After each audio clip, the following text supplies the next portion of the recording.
मोहम्मद शाहिद ने कि शादी से पहले हल्दी लगाना कैसा है। जवाब आपका यह है कि बिल्कुल जायज़ है, मर्दों के लिए भी जायज़ है, औरतों के लिए भी जायज़ है। और मोहम्मद ज़बीहुल्लाह, इनका सवाल है कि मुफ्ती साहब औरतों की जमात ये जायज़ है या नहीं, क्या मसला है, जायज़ नहीं है तो क्यों। देखिए वजह इसकी ये है कि हदीस में आता है अल्लाह के रसूल सल्लल्लाहु अलैहि वसल्लम ने इरशाद फरमाया ला खैर फी जमाअतिन निसा, औरतों की जमात में भलाई नहीं है। इसीलिए सिर्फ और सिर्फ औरतें हों, मर्द अगर साथ में हो तो मसला दूसरा है, सिर्फ और सिर्फ औरतें हों, उन्हीं औरतों में से कोई एक औरत आगे बढ़कर नमाज पढ़ाए, जमात कराए, तो इमामती करे, तो ऐसी सूरत में नमाज सबकी मकरूह तहरीमी होगी। नमाज तो हो जाएगी लेकिन कराहत से खाली नहीं। इस पर मेरी एक मुस्तकिल वीडियो दलाइल के साथ है, औरतों की इमामत का मसला। आप यूट्यूब पे सर्च कर लीजिए, वो दलाइल के साथ आप उस वीडियो को वहाँ देख सकते हैं। और शुएब, इनका सवाल है कि हम जिस दिन पैदा हुए हैं उस दिन या फिर इसी तरह बुध के दिन या जो है शनिचर के दिन बाल और नाखून काट सकते हैं, बना सकते हैं या नहीं, क्या मसला है। जवाब आपका यह है कि तीनों दिन, यानी जिस दिन आप पैदा हुए हैं उस दिन भी, इसी तरह जुमेरात में हो या जुमा में हो या हफ्ते में या किसी भी दिन हो, बुध का दिन हो या शनिचर का दिन हो, किसी भी दिन बाल आप और नाखून आप काट सकते हैं, कोई हरज नहीं, कोई कबाहत नहीं है। और अमरीन फहद, इनका सवाल है कि अभी जो है उनकी बेटी पैदा हुई है और वो ये चाह रही हैं कि नाखून बड़े हो रहे हैं तो नाखून काटना चाह रही हैं, क्या मसला है। असल देखिए मसला ये है कि नापाकी की हालत में अगर कोई आदमी नापाक है तो वो बाल और नाखून न काटे, मकरूह तंज़ीही है।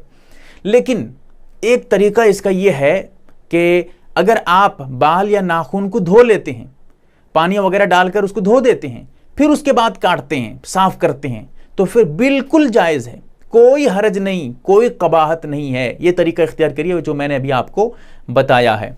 अब्दुल अहद, इनका सवाल है कि सफ़र में वक्त होने के बावजूद अगर कोई सुन्नत नमाज नहीं पढ़ता है तो गुनहगार होगा या नहीं, क्या मसला है। जवाब आपका यह है कि फ़जर की सुन्नत का मसला ज़रा अलग है, वो अभी आपको आगे बता रहा हूँ।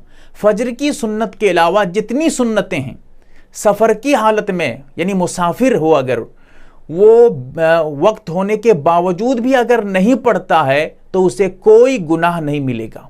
हाँ अलबत्ता फ़जर की सुन्नत वक्त होने के बावजूद अगर नहीं पढ़ा, छोड़ दिया तो गुनहगार होगा। और सनम अल्ताफ़, इनका सवाल है कि हैज़ की हालत में अज़ान का जवाब दे सकते हैं या नहीं, जायज़ है या नहीं, क्या मसला है। जवाब यह है बिल्कुल जायज़ है, कोई हरज नहीं है, दे सकते हैं जवाब। और इनका दूसरा सवाल है कि जुमा के दिन हैज़ से पाक होने से गुस्ल कर सकते हैं या नहीं, क्या मसला है। यानी जुमे के दिन हैज़ से पाकी का गुस्ल जायज़ है या नहीं, या अगले दिन करेंगे, क्या मसला है।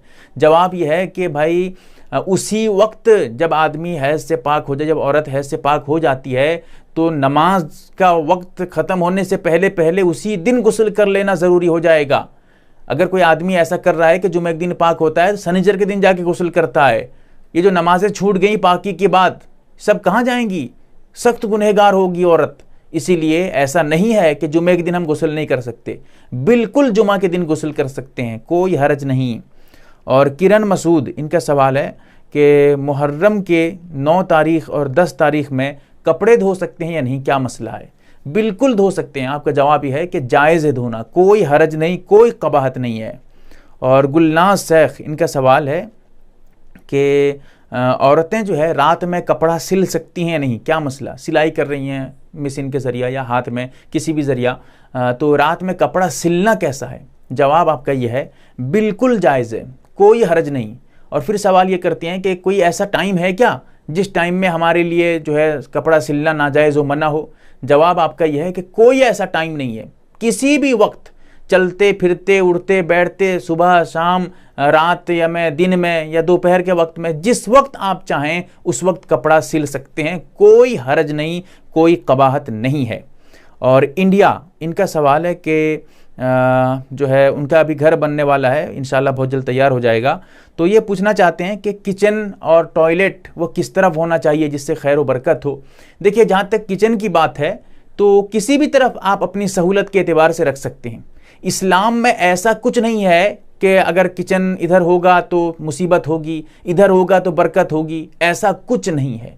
जिस तरफ आपकी आसानी हो उधर आप कर सकते हैं।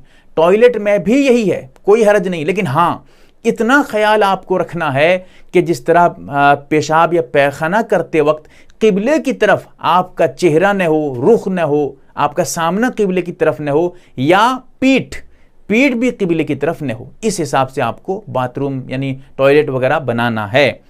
और मोहम्मद अबरार, इनका सवाल है कि ज़ोहर की 4 रकात में इमाम साहब के साथ मुक्तदी को कुछ पढ़ना है या सना पढ़ के खामोश रहेगा, क्या मसला है? देखिए, मेरी एक वीडियो है, तकरीबन लाखों लोगों से ज़्यादा ने उसे देखा भी है, उसमें मैंने बताया है, उसको आप सर्च करके देखिएगा। MARB दीनी मालूमात, इमाम के पीछे नमाज पढ़ने का तरीका, तफसील से वीडियो है, 12-13 मिनट की वीडियो, मैंने डिटेल्स में बताया है, उस वीडियो को ज़रूर देखें। यहाँ पर सिर्फ आपको जवाब इतना देना चाहूँगा कि हदीस में आता है, मन कान लहू इमामुन, यानी जिस शख्स का इमाम हो, जो इमाम के पीछे हो, इमाम जिसका मौजूद हो, मन कान लहू इमामुन फ़क़िराअतुल इमामी लहू क़िराअतुन, इमाम की क़िराअत मुक्तदी की क़िराअत है, लिहाजा मुक्तदी की अलग से क़िराअत करने की ज़रूरत नहीं। ये क्या है? क़िराअत की बात है, हदीस में सना की बात नहीं आई, लिहाजा मुक्तदी सना पढ़ेगा। इसी तरह तस्बीहात, रुकू में तस्बीहात हैं, सजदे में तस्बीह हैं, इसी तरह तहियात हैं, ये सब क़िराअत नहीं है, तस्बीहात वगैरह है, सलाम है, दुआ है, इसको मुक्तदी पढ़ेगा, क्योंकि ये इमाम का पढ़ना मुक्तदी का पढ़ना नहीं। इमाम का पढ़ना मुक्तदी का पढ़ना सिर्फ और सिर्फ क़िराअत है। इमाम का पढ़ लेना मुक्तदी के लिए काफ़ी कौन सी है? सिर्फ क़िराअत। लिहाजा मुक्तदी इमाम के पीछे बिल्कुल क़िराअत नहीं करेगा, कुरान की आयत नहीं पढ़ेगा, बस इतना ही है, सना पढ़ के चुपचाप खड़ा रहेगा। लेकिन तस्बीहात, जो रुकू में जाने की तस्बीह, ये सब पढ़ेगा, क्योंकि सब क़िराअत नहीं है। मसला बारीक है, ज़रा समझिएगा इसको, ठीक है।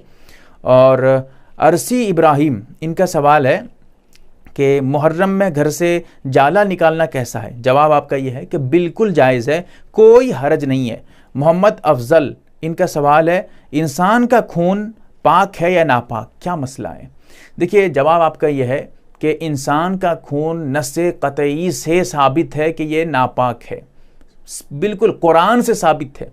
जैसे खिंजीर है, खिंजीर का जो है गोश्त, ये क्या है? हराम है। ये कहाँ से साबित है? कुरान से, नस्सन साबित है। ऐसे कुरान की आयत से साबित है कि इंसान का जो बहता हुआ खून है ये नापाक है। होता यह है कि आजकल देखा जाता है कि जो नौजवान जानते नहीं हैं, अगर हाथ कहीं कट जाता है, उंगली कहीं कट जाती है, तो वो खून को चूसने लग जाते हैं, पीने लग जाते हैं। ये गलत है, याद रखिएगा, हराम है, इंसान का खून नहीं पी सकते, नापाक है। और परवेज़ आलम, इनका सवाल है, रात को बीवी से हम बिस्तरी किया तो बीवी गुस्ल कब करेगी?